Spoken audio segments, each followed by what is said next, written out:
तो गाइस मैं हूं आयुष और आप देख रहे हैं रेसलिंग इंडिया। स्वागत है आपका आज की इस वीडियो में जहां पे हम बात करने वाले हैं ऑल एलीट रेसलिंग के बारे में। जी हां, MJF is finally the all elite wrestling champion और बहुत सारी चीजें एडब्ल्यू के बारे में चल रही है। मेरा जनरल ओपिनियन क्या है, मैंने कल की डायनामाइट देखी, लास्ट वीक की डायनामाइट देखी, फुल गियर पेपर भी ऑब्वियसली मैंने देखा था, उन सबका आपको रिव्यू जबकि देखने को नहीं मिला। लेकिन आज हम बात करेंगे एमजेएफ के बारे में, मेरे क्या थॉट्स हैं, क्या उनका ये जो टाइटल रन है उससे मैं एक्सपेक्ट कर रहा हूँ, क्या एडब्ल्यू के पास मौके हैं और कुछ ऐसी प्रॉब्लम्स जो कि मुझे क्लियरली एडब्ल्यू के अंदर दिख रही हैं। क्या मेरा अभी जनरल ओपिनियन है ओवरऑल ऑन दी एडब्ल्यू प्रोडक्ट, उसके बारे में हम बात करने वाले हैं। लेकिन साथ के साथ डिस्कस करेंगे जॉन मॉक्सली के बारे में कि अब उनका कैरेक्टर कैसे टर्न ले सकता है आफ्टर लूजिंग द एडब्ल्यू चैंपियनशिप।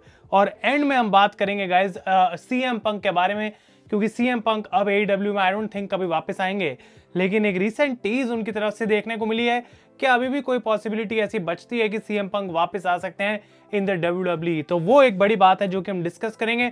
आप वीडियो को जरूर एंड तक देखते रहें और लाइक करना ना भूलें। तो बात करते हैं मैक्सवेल जेकब फ्रीडमैन की, न्यू एडब्ल्यू चैंपियन, और ये जीते थे फुल गियर में जॉन मॉक्सली से जब विलियम रीगल ने हेल्प करा था और टर्न करा था अगेंस्ट जॉन मॉक्सली। किसी को एक्सपेक्टेड नहीं था कि वो टर्न आने वाला है, लेकिन एडब्ल्यू ने इस तरीके से बुक करा कि वो हमको एमजेएफ की क्राउनिंग भी दे सकें एज द चैंपियन, लेकिन साथ के साथ वो हील टर्न भी दे सकें of William Regal against the Blackpool combat club. और उसके बाद जॉन मॉक्सली ना ही सिर्फ अपना टाइटल हारे बल्कि वो अपने ब्लैकपूल कॉम्बैट क्लब को भी गवा बैठे। और बेसिकली जॉन मॉक्सली के पास जो सारी चीजें थी जिसकी वजह से वो टॉप पे थे वो उनके हाथों से चली गई हैं। विलियम रीगल की हम बात करें तो सिचुएशन बहुत इंटरेस्टिंग हो गई थी, क्योंकि 1 या 2 हफ्ते बाद ही एमजेएफ टर्न कर जाते हैं वापस ऑन विलियम रीगल। उनको एक नई बेल्ट दी गई जिसको बुला रहे हैं बिग बर्बरी बेल्ट, यानी कि ट्रिपल बी। और ये नया पूरा डिजाइन करा गया। बेसिकली उनके मफलर का डिजाइन उनके बेल्ट के स्ट्रैप पे है, तो उनके लिए एक स्पेशल एडिशन बेल्ट है। और जैसे ही उनको वो विलियम रीगल की तरफ से मिली, उन्होंने रीगल पे अटैक किया और उन्होंने रीगल पे टर्न कर लिया। पर ये जो सिचुएशन है ये एक रियल लाइफ का पार्ट है, ना कि स्टोरी लाइन का पार्ट। और विलियम रीगल गाइज एक्चुअली में एडब्ल्यू छोड़ के जाने वाले हैं। जी हाँ, he is going back to WWE. और ये बहुत इंटरेस्टिंग सिचुएशन है क्योंकि 3 साल का कॉन्ट्रैक्ट उन्होंने काफी रिसेंटली साइन करा था टोनी खान के साथ। और हम जानते हैं कि इतनी इजीली कोई एडब्ल्यू छोड़ के नहीं जा पाता टोनी खान जब तक स्पेशली उनकी रिक्वेस्ट को अलाउ नहीं करते हैं। तो यहाँ पे विलियम रीगल की रिक्वेस्ट को स्पेशली अलाउ करा गया। और एक काफी टाइम पहले उन्होंने रिक्वेस्ट करी थी, अराउंड 2 महीने पहले। उस शो से पहले जब मैं डायनामाइट टोरंटो में देखने गया था, विलियम रीगल बता चुके थे एडब्ल्यू को कि जब साल खत्म होगा तो मैं वापस डब्ल्यूडब्ल्यू में जाना चाहता हूँ। तो उस चीज पे टोनी खान ने एग्री तो करा, लेकिन क्यों वो करा गाइस? इस वजह से क्योंकि विलियम रीगल अपने सन को ट्रेन करना चाहते हैं, अपने बेटे को ट्रेन करना चाहते हैं, who is currently in NXT, उसका वो पार्ट है। तो ऐसा नहीं होगा कि विलियम रीगल अब नए साल में जाएंगे डब्ल्यूडब्ल्यू में और टीवी में हमें as a on screen character देखने को मिलेंगे। इसके अलावा विलियम रीगल जस्ट एक कोच की तरह काम कर सकते हैं। और ये टर्म्स थी टोनी खान की कि इस रीजन की वजह से ही तुम सिर्फ डब्ल्यूडब्ल्यू में जा सकते हो, उसके अलावा नहीं। तो ये कुछ ऐसे पॉइंट्स हैं जो कि इफेक्ट कर रहे थे डायरेक्टली एमजेएफ जॉन मॉक्सली की स्टोरी लाइन को। तो साल के एंड तक अभी विलियम रीगल रहेंगे एडब्ल्यू के साथ, लेकिन ऑलरेडी उनको टीवी से राइट ऑफ कर दिया गया है और न्यू ईयर में वो स्टार्ट करेंगे डब्ल्यूडब्ल्यू के साथ as a coach. I think 1 साल तक अभी वो टीवी पे अपीयर नहीं हो सकते हैं, जो कि क्लॉज डाला टोनी खान ने उनके इस रिलीज पे, जो कि उनको ग्रांट करा गया, नहीं तो उनका कॉन्ट्रैक्ट 3 साल का था। तो विलियम रीगल तो चले गए हैं। और सर्वाइवर सीरीज से पहले ट्रिपल एच ने टीज भी करा था विलियम रीगल का, वो वॉर गेम्स वाली ऑडियो उन्होंने पोस्ट करी थी जहां विलियम रीगल वॉर गेम्स चीख के बोलते थे एनएक्सटी में। तो क्लियरली हमको इंडिकेशन दी जा रही थी कि हाँ भाई यहाँ पे जो है विलियम रीगल जाने वाले हैं डब्ल्यूडब्ल्यू में। तो गुड थिंग कि डब्ल्यूडब्ल्यू वापस जा रहे हैं, लेकिन एडब्ल्यू के लिए भी दूसरी तरफ बहुत बड़ा लॉस है। अब वापस आते हैं गाइस हम एमजेएफ की सिचुएशन के ऊपर कि क्या उनके साथ हो सकता है रिगार्डिंग द एडब्ल्यू चैंपियनशिप। और क्लियरली हमको बता दिया गया है कि इस डायनामाइट में रिकी स्टार्क्स जो हैं अब नेक्स्ट चैलेंजर बनेंगे एमजेएफ के। कमाल का प्रोमो बैटल इन दोनों के बीच में कल की डायनामाइट में हमको देखने को मिला था, अमेजिंग। और अब रिकी स्टार्क्स को बिल्ड करा जा रहा है द फर्स्ट चैलेंजर, जो कि नेक्स्ट वीक ना ही सिर्फ एडब्ल्यू चैंपियनशिप के लिए बल्कि एमजेएफ की डायनामाइट डायमंड रिंग के लिए भी चैलेंज करें उनको इन अ मैच। तो ये पहला स्टेप है। और जॉन मॉक्सली पे मैं अभी आऊंगा, लेकिन एमजेएफ आई थिंक एक लंबे लंबे टाइम तक रहने वाले हैं चैंपियन। एमजेएफ की ये जो स्टोरी लाइन है कि 2024 में पता लगेगा जनवरी में मैं किस कंपनी के साथ साइन करता हूं।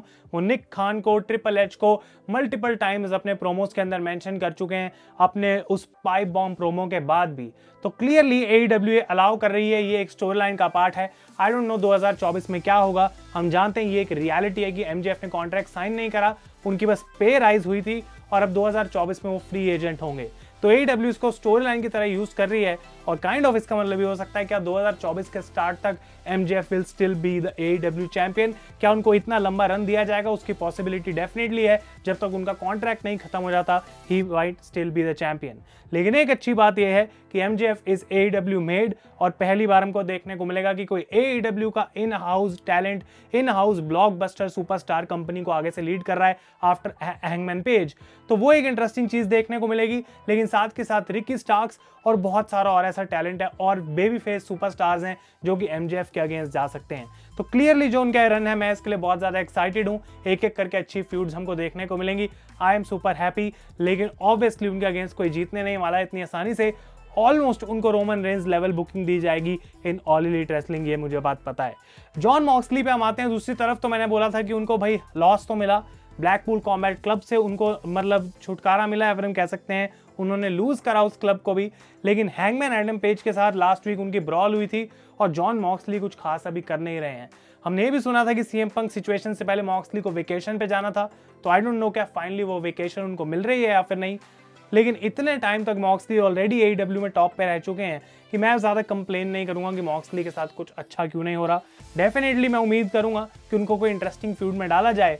लेकिन अभी मुझे ऐसी कोई प्रॉब्लम नहीं है अगर मॉक्सली कुछ टाइम के लिए नहीं भी आते हैं, क्योंकि बहुत कुछ उन्होंने ऑलरेडी कर लिया अपने इस AEW रन में।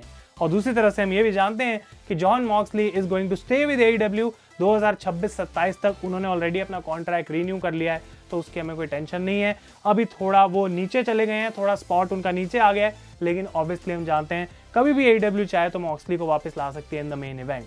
इसके अलावा मैं बात करूंगा तो ऑनेस्टली मैंने सारी चीजें एक एक करके फॉलो नहीं करी हैं।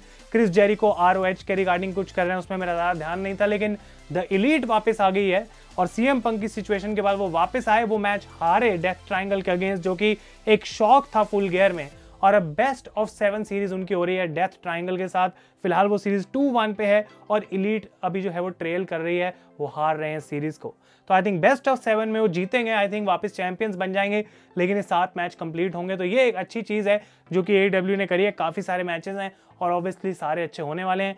इसके अलावा जो विमेंस का चल रहा है, आई डोंट नो क्या हो रहा है, उस पर मेरा अभी ज़्यादा अटेंशन नहीं गया है। और आई थिंक कि बाकी जो टैग टीम सिचुएशन है इट्स स्टिल गुड, लेकिन उस पर अब आगे एक बड़ी चीज़ क्या देखने को मिलेगी उसके लिए मैं वेट कर रहा हूँ।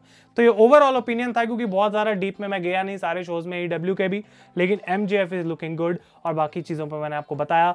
अब बात करते हैं आखिरी टॉपिक की, और ये एक बहुत बड़ा टॉपिक है guys, CM punk. I don't know कि कब ऐसा होगा कि CM पंक हेडलाइंस में ना रहे, लेकिन AEW में वो आए, हेडलाइन बनी, टाइटल जीतने पे हेडलाइन बनी, AEW की वो प्रेस कॉन्फ्रेंस पे हेडलाइन बनी, फिर AEW में वो आ नहीं रहे, उनको सस्पेंड करा गया, वो हेडलाइन बनी। और अब CM पंक इतने टाइम बाद अपने इंस्टाग्राम स्टोरी पे अपनी एक बहुत पुरानी WWE की फोटो पोस्ट करते हैं और फिर बैक टू बैक एक मिकी जेम्स के साथ अपनी फोटो पोस्ट करते हैं। इसका क्या मतलब है? क्या वो टीज कर रहे हैं कि मैं TNA में जा सकता हूं या फिर मैं WWE में जा सकता हूं? क्या अभी भी वो एक मूव है प्रोफेशनल रेसलिंग में जो CM पंक के लिए बचा है? क्या ये जो उनकी टीज है वो बताना चाह रहे हैं एक इनडायरेक्ट वे में कि मैं अभी भी रेडी हूं to sign a contract and to work for another company? लेकिन रियलिटी ये है कि अभी CM पंक को ऑफिशियली सस्पेंड नहीं करा गया है। CM पंक स्टिल अंडर AEW कॉन्ट्रैक्ट, बस वो सस्पेंडेड हैं, लेकिन वो टीवी पे नहीं आ सकते हैं, but he still an AEW superstar.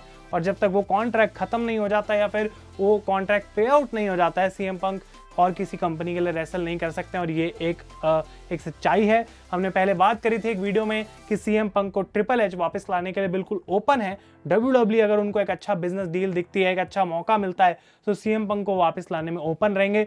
I don't know बात कितनी सच है, लेकिन डेफिनेटली उसके रूमर्स आए थे। तो CM पंक का वापस WWE में आना गाइज, इस पे मेरा यही ओपिनियन है कि जब तक बिल्कुल ये पता नहीं लग जाता है कि वो AEW से अब उनका कोई लेना देना नहीं है, ये रूमर्स पे हमें कुछ ज़्यादा सोचने की ज़रूरत नहीं है। कुछ लोग कह रहे हैं CM पंक रॉयल रंबल में वापस आ सकते हैं एज अ रिटर्न। अगर ये हो गया तो it is gonna be one of the biggest shocks जो कि बहुत लंबे टाइम में हमें देखने को मिलेगा, क्योंकि ये लीस्ट एक्सपेक्टेड है। आई थिंक ये बहुत मुश्किल है होना। तो देखते हैं कि क्या CM पंक के लिए बचा है। आई डोंट नो कि रेसलिंग फैंस उनको अब चाहते हैं भी कि वो आप वापस आए या फिर नहीं इन WWE। आप लोग अपने ओपिनियंस बता सकते हैं मुझे नीचे कमेंट्स में, लेकिन definitely CM punk still a huge asset. और जो भी उन्होंने करा है उसके बावजूद अगर वो वापस आते हैं, लोग फिर से पागलों की तरह चीयर करेंगे CM पंक के लिए, and that is the truth. तो ये था गाइज मेरा overall opinion on MJF, John Moxley, basically जो AEW में चल रहा है टोनी खान के ऊपर भी, और फिर साथ के साथ CM पंक पे। इसके साथ हम इस वीडियो को खत्म करेंगे। आप लोग अपने ओपिनियन जरूर दें और वीडियो पसंद आए इसे लाइक करें। जैसा कि मैं कह रहा हूँ, अगर कोई भी आपके दिमाग में टॉपिक है आप मुझे कमेंट्स में बता सकते हैं, मैं भी उस पर वीडियो बनाऊँ। तब तक के लिए guys thank you so much for watching. मैं हूँ आयुष और आप देख रहे हैं रेसल इंडिया।